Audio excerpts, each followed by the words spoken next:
Hello, and welcome to a video on What If Zombies. They didn't even bother to make the name of this episode a full sentence.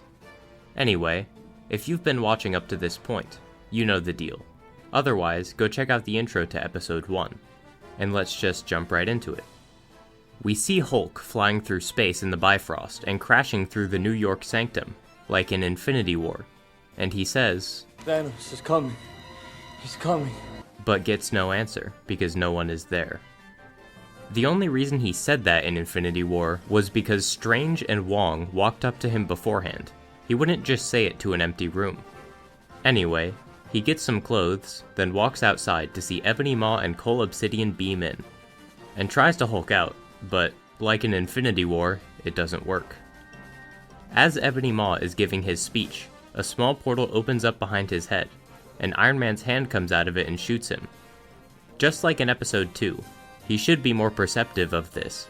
He doesn't react at all to the sound of the portal opening or the repulsor beam charging up, and gets shot because of that. We see silhouettes of Tony, Strange, and Wong come out of a portal. Then Tony flies into the air as Strange and Wong go into portals. As they get attacked, Cole and Ma just stand there trying to fight. When Ma should be retreating backwards, he doesn't need to be near them to use his telekinesis. While all of this is happening, Bruce just stands there and comments instead of running away. He can't become the Hulk right now. He shouldn't just be standing there doing nothing when he could die. We then see that Tony and the others are zombies. We see that Strange doesn't have the time stone on him. We'll come back to that fact a while later, so keep it in mind. Bruce reacts to seeing they are zombies by still standing in place, walking a little bit back, and having generic surprised reactions. But he sounds really bored while doing so. I can't believe it! Also, Wong is eating Cole's hand, but the hand is already green. So the zombies are able to eat zombie flesh, I guess? If that's the case, why aren't they doing it right now? They could be eating each other rather than going after Bruce. But other than this hand, they don't try to eat the other zombies. Luckily for Bruce, the Cloak of Levitation is there to stop Tony from shooting him, and every other zombie was just standing there waiting while Tony charged up the shot, when they were fully capable of making portals, which Wong does after Bruce finally starts running away. The cloak holds Wong back until his head gets cut off by a portal. Then we see that Zombie Maw is fully capable of telekinesis from this distance, and he didn't do that yet for some reason. When he pulls Bruce towards them, he stops him in midair a few feet away for no reason at all, which provides just enough time for a swarm of ants to come and eat the zombies. Which knocks Bruce out of the telekinesis and he falls right onto concrete, but he's fine. Where have I seen that one before? At least there's no glass this time. Hope shows up as well, and the ants for some reason ignored Tony, so Hope has to shoot his head off. Spider-Man swings in to grab Bruce. Then we get the backstory for the zombies. 2 weeks ago, the events of Ant-Man and the Wasp happened. However, while Janet was in the quantum realm, she contracted the zombie virus. And not many people remember Ant-Man and the Wasp. Well, I do, and this doesn't make much sense. Janet sent a message of sorts to Scott mentally, then used it to control him and properly configure the tech for Hank to find her. So that means she would have had to be mentally capable up to this moment. So I guess after 30 years, in the very narrow window of time between that happening and Hank getting down there, she came into contact with the virus and became a zombie. Sure. Also, Hank's mind wasn't working properly when he got down there, but here it just is for some reason, and he walks up to Janet. Like most characters in the episode, Hank just stands there doing nothing up until he gets attacked, doesn't try to dodge or step back or anything. They come back up because the zombies are smart enough to pilot the ship, I guess. Then when Hope opens the ship, they lunge for her and she shrinks away. Scott doesn't though, and thus he gets bitten. He had plenty of time to shrink, and yet didn't. Great job, Scott. Then we learn that the entire Pacific Northwest was infected within 24 hours, so the Avengers came to help. And by help, I mean stupidly walk out of the Quinjet and stand there so they can get eaten by zombies. Iron Man doesn't even try to fly or anything. That's a 5 for 1. Hank's suit from Ant-Man and the Wasp can shrink and grow on its own now. That's interesting. That feature was never used, and he really wouldn't have much reason to implement it. But that's not a contradiction, it's just a strange thing to establish. And what is this team that showed up? Hawkeye, Black Widow, Cap, Iron Man, and Black Panther? Cap, Black Widow, and Falcon were traveling together at the time of Infinity War. Where's Falcon? And Cap did not look like what he did here. How the heck is Hawkeye here if he didn't show up in Infinity War because he was with his family? We then cut away from this scene to see a video filmed by Spider-Man, which is quite a bit more upbeat than it probably should be given the situation. I'm not sure he would be this jovial when nearly everyone he ever knew was turned into a zombie. It's a zombie apocalypse survival guide that he made. There's not really much point in talking about it other than the fact that it gives the information that zombies need to bite your skin. Come after the smell of human flesh. I'm not sure how he came to the conclusion that they go after the smell specifically. And zombies are only killed if you go for the head.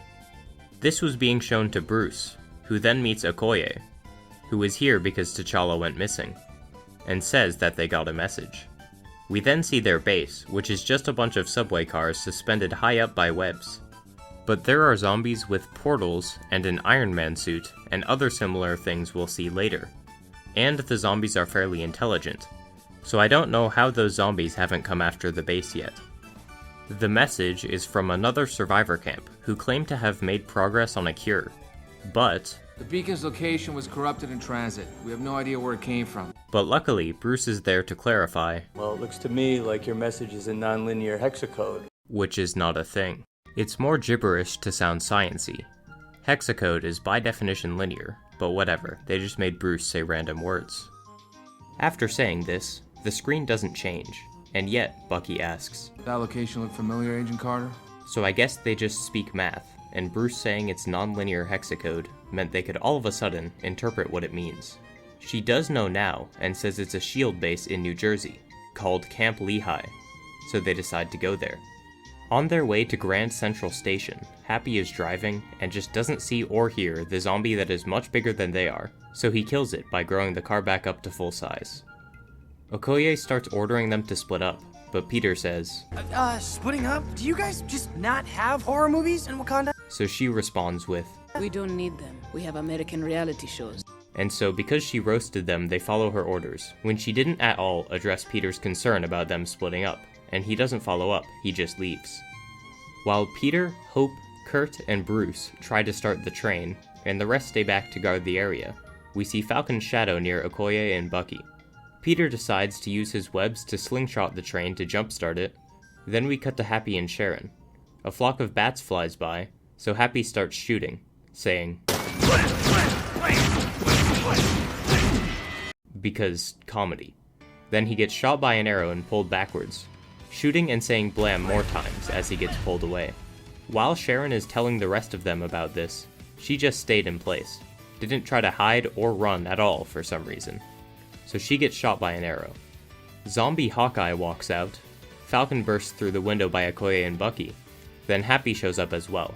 He's a zombie now and he's still saying blam because comedy, even though none of the other zombies have shown any ability for speech.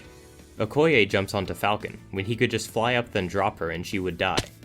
Falcon fights Bucky, then we cut to Sharon, and her gun has been blasted away by Happy. But he closed all the distance, and when he goes for the final shot, Sharon just grabs his hand and points it back at him. He doesn't even try to aim it back at her either. So Zombie Happy can't understand the concept of shooting his target from more than a few feet away, but Zombie Falcon can use his wingsuit very effectively and Zombie Hank and Janet can pilot the quantum ship. The intelligence level of the zombies in this episode is super inconsistent. They just make them stupid or smart depending on what's necessary for the plot. And by the way, the whole time Happy was walking up and trying to shoot Sharon, Hawkeye didn't shoot a single arrow at her. I have no idea what he was doing, but he shoots one that misses after Happy died. Also, after Happy died, Sharon just says, Blam. What was that? Was that a joke?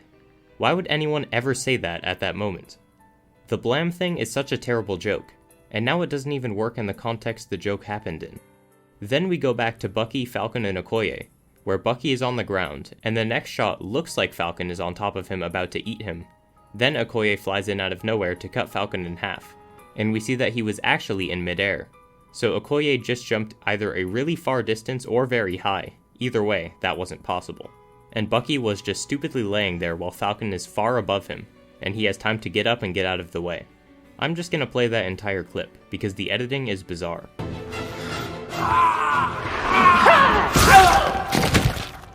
Okoye says, That was your friend. Sorry about that.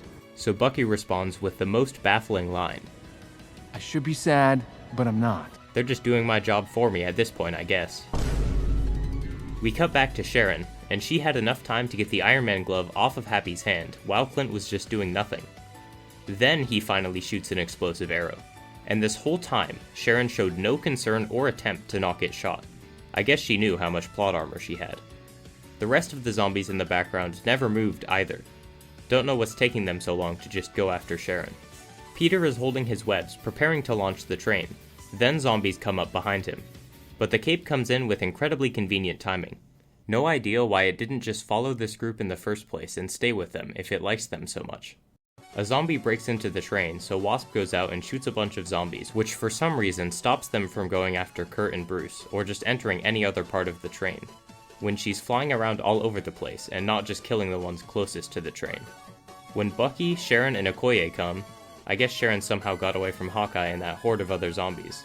There are no zombies in view when they see the train, then they get jumped by zombies from the side, when there were zombies everywhere down here both before and after that shot. They didn't just clear that one spot for no reason. They get into the train, so Kurt lets go of the brake. So Peter falls, and the cape picks him up and breaks through the train window to get inside. Without the cape, was Peter planning to just run himself over? When Peter comes to where the rest of them are, Okoye says, I'm sorry. We should have stayed together. Yeah, Peter, maybe you should have pushed on that one a bit more. And despite the group now knowing that splitting up is a bad idea, Sharon is near the back of the train on her own. When she hears noises from the top of the train, instead of running away to get the others or calling for them, she prepares to shoot. I don't know why she was back there anyway, and why she is determined to fight whatever's making these sounds by herself. So determined that when the ceiling of the train gets broken through and she gets knocked over, she just sits there and tries to shoot instead of getting up and running away. She's been an idiot this whole episode, so that's another character who is out of character. She screams, and Bucky hears her and goes to help her. He sees it's zombie Cap that got her, so they fight. Bucky, because he has a gun, closes the distance and shoots directly into the shield, of course. Cap knocks the gun away, so they fistfight until Bucky knocks Cap away. Zombie Sharon walks up and Bucky just nonchalantly throws her backwards. But he should be way more careful than that, because if he gets bitten even once, it's over. Wasp comes and gets eaten by Sharon. I guess she doesn't know how to turn around. Then Cap throws the shield. Bucky catches it and throws it back, and Cap gets cut in half and falls out of the train. Then Bucky says, Sorry, pal. Guess this is the end of the line. and you know what? I'll give it one thing. That is a good pun, which is something that takes a lot of training. But Bucky just killed his best friend. He shouldn't just be making a pun right now, void of all emotion. That's a little off the rails. And Sharon was standing in place the whole time, until Wasp grows and blows her up. Spider-Man, Okoye, and the Cloak show up. I don't know what took them so long. Then Wasp, while covered in zombie guts, takes off her mask, which is possibly the worst choice you could make at that moment. You have no idea what could get into your nose and mouth if you open your helmet, and possibly turn you into a zombie. There's no reason to open it. Bruce and Kurt then arrive. I don't know what took them so long. Then we see Hope has an open wound. Hope isn't feeling well, so she says, Then we both know what you have to do. but they don't want to kill her, because they are so close to a possible cure. Peter says that they should have hope, so Hope asks, How do you stay so upbeat? and Peter responds with, Practice, I guess. My mom, Dad, Uncle Ben, Mr. Stark. Now happy. I've lost a lot. so I guess Uncle Ben is canon to the MCU now, and that makes this episode a certified good Spider-Man movie. He wasn't explicitly canon before this point, but Uncle Ben would have been born and died, long before the change for this episode happened in 2018. It's weird that Uncle Ben has never been mentioned before, but not impossible, I guess. My bigger issue with him listing names is he doesn't mention Aunt May, the person who has taken care of him for a while, if not the majority of his life, despite in the next sentence saying, But my Aunt May says... He used to say... so she definitely is dead. Well, probably undead. But anyway, she used to say, If we don't keep smiling when they can't, then we might as well just be gone too. And they'd want us to keep going. other than Peter not listing Aunt May in his first list of the people he's lost, it's a nice moment. The train runs out of fuel, so they have to walk to Camp Lehigh, but there's a field full of zombies in the way. They should be swarming the train, but they're just standing there. Then they do start swarming the train, so Hope grows giant and carries the team to the camp, and gets overtaken by zombies. And speaking of Hope, remember those ants at the start that absolutely demolished the zombies? She never used those after that point. That's incredibly stupid. None of the conflict would have happened if she just used the ants whenever the zombies were around. So Hope's insane stupidity makes her out of character as well. The remaining crew has a moment of silence for her, when no such thing was done for Sharon, who got burst right in front of them. Then they realize that the zombies aren't trying to enter the camp for some reason. After this, Vision shows up, and he says, One of the benefits of being an android, I'm not on the menu. "Is that so?" We cut to them entering the base, and Vision explains the Mind Stone keeps them back because it emits a sub-frequency the zombies don't like, and that he's tested to see if he could use the stone to cure them. And then Scott is revealed. Well, Scott's head at least. It's best just not to question this because there's no way it makes any sense. Zombies can survive with significant amounts of their body missing, but Scott is cured, so I don't know how Vision created this little thing that can sustain his head's full functions somehow. This leads Bruce to conclude that they need a satellite network to broadcast the signal worldwide, which Vision says is beyond human capability. But of course, Wakanda has the technology, and also is the last place with humans on Earth because it has a force field.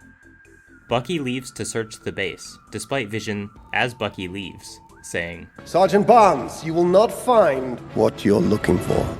As Bucky is searching, Bruce finds security logs that say that more survivors found this base before this group did, and Peter asks where they are, as Vision looks over but says nothing.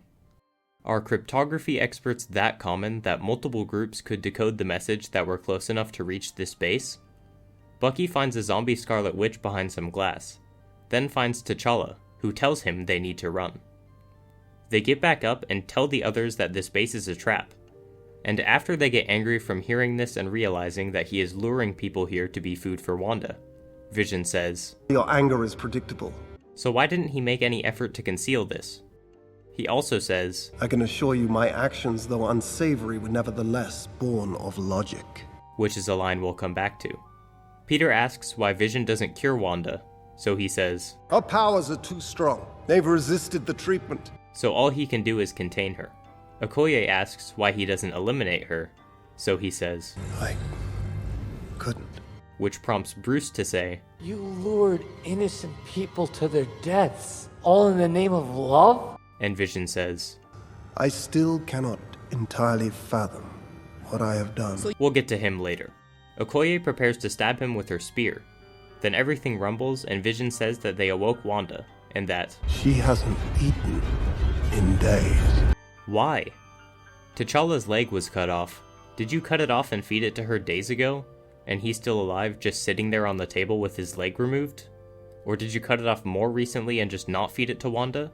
In which case, why?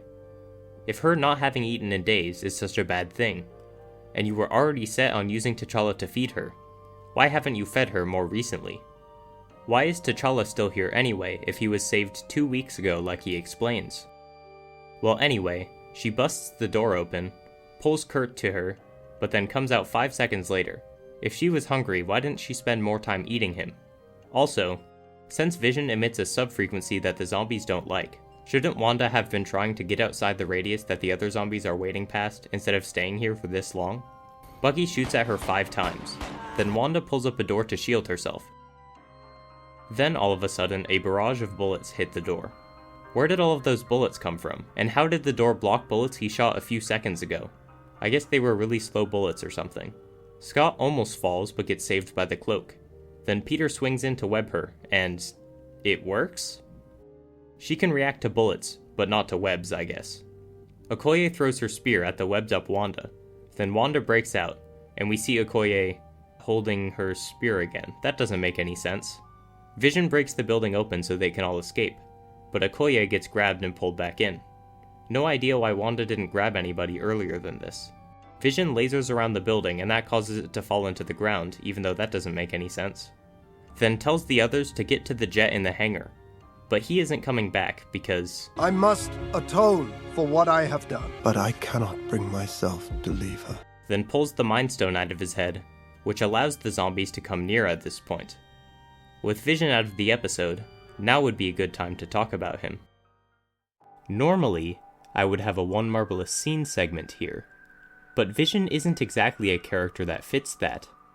We don't see a whole lot of Vision, especially if you don't count WandaVision's fake Vision, and I couldn't find just a single scene that encapsulated what I wanted to prove. Vision has a lot of great lines though, so I'm going to present some lines he says across the MCU. In Civil War, Vision is tasked with keeping Wanda inside the Avengers compound, and when Clint comes to get Wanda, Vision easily overpowers him. However, Clint was able to win Wanda over, and she controls Vision's physical state to free Clint and make Vision so dense that the floor starts to crumble beneath him. In this moment, Vision's greatest concern isn't for his own well-being, or how he's going to get in trouble with Tony, or how Wanda will get in trouble with Tony. All he says is, "If you do this, they will never stop being afraid of you."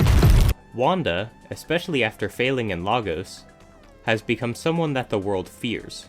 This upsets her, so Vision would like to change that, and wants for people to see you as I do. Yes, Vision has love for Wanda, but not to the point of doing for her whatever she wants.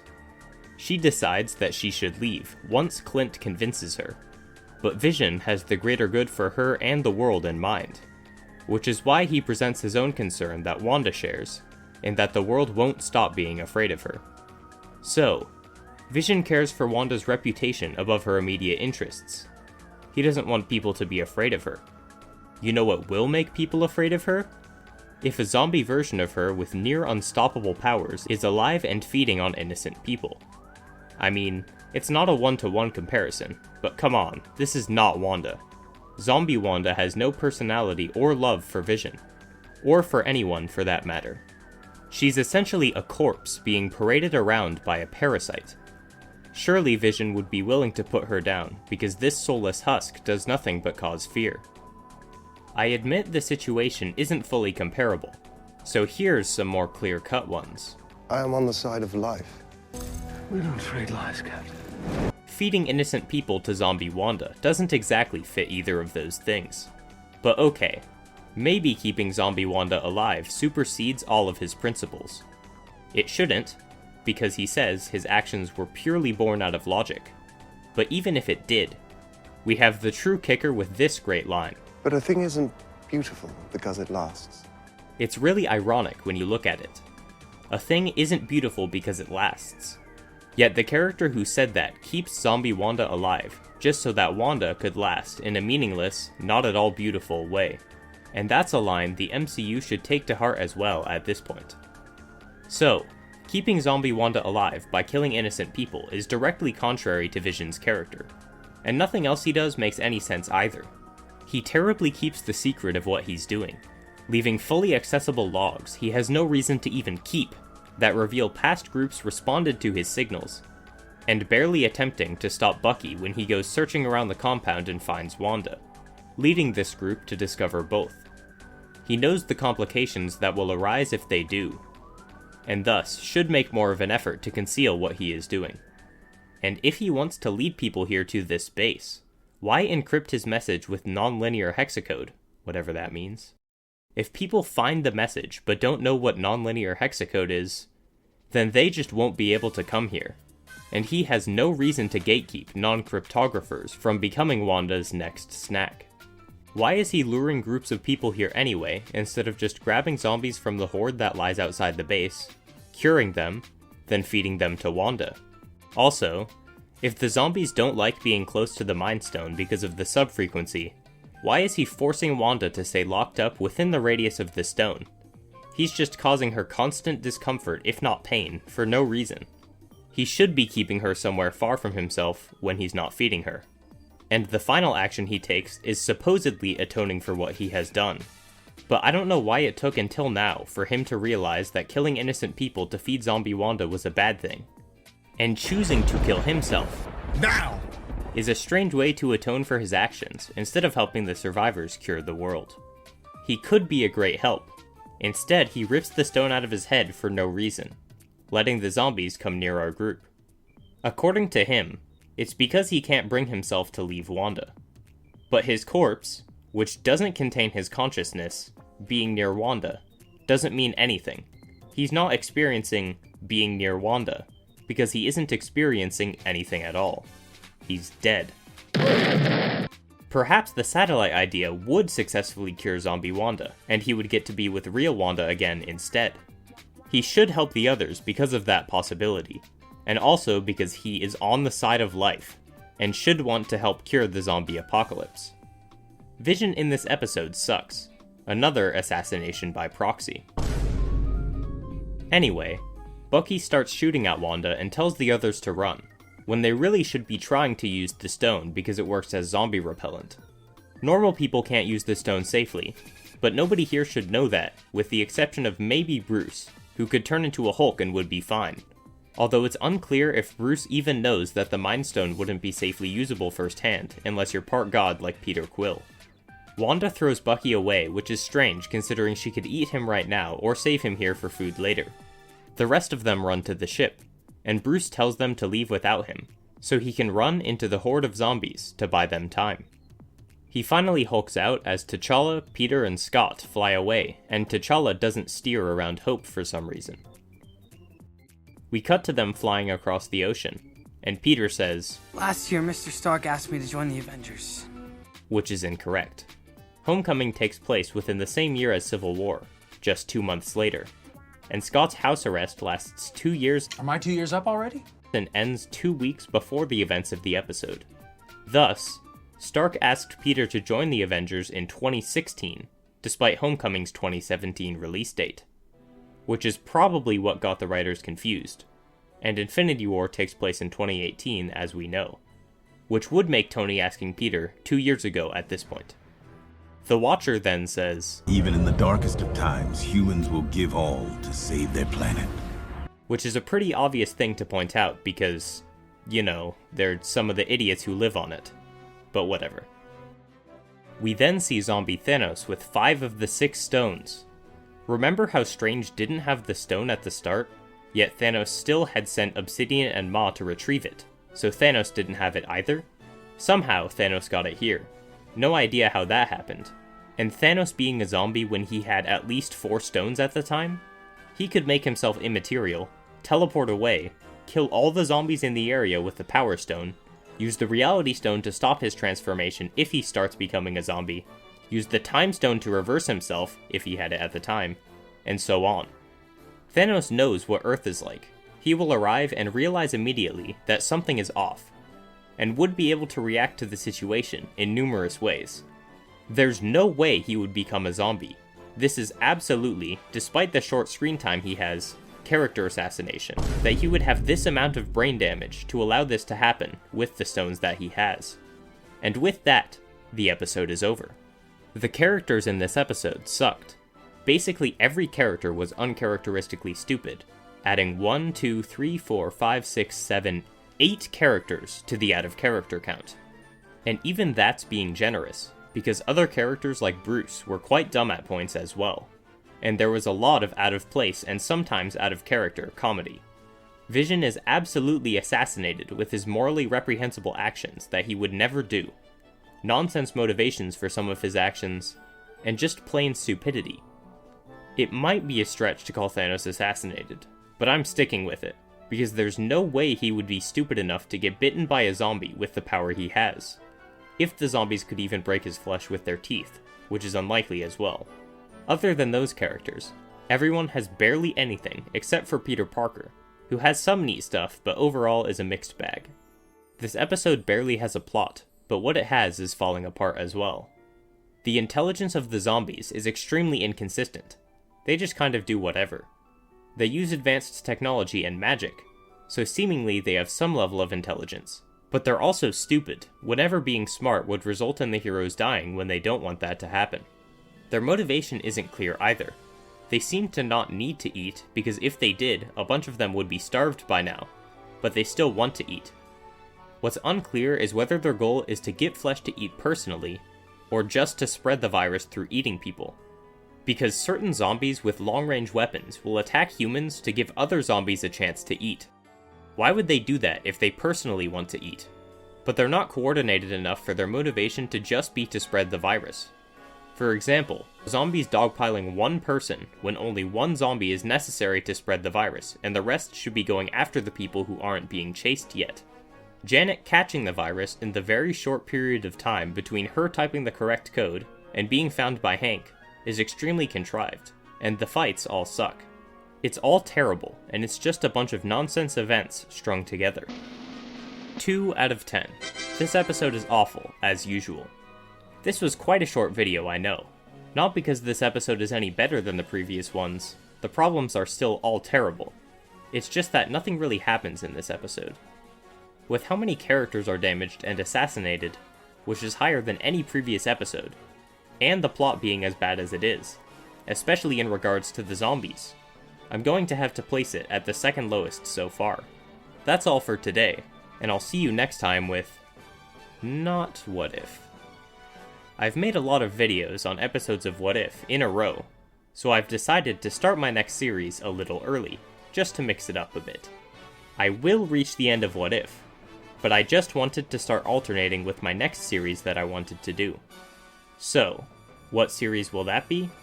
Well, I have covered some pretty bad pieces of media on my channel. Eternals, What If, partially so far, but I'll get through it eventually. Multiverse of Madness, briefly, but none compare to the true holder of the title of the worst piece of media I have seen in my entire life. And that title goes to...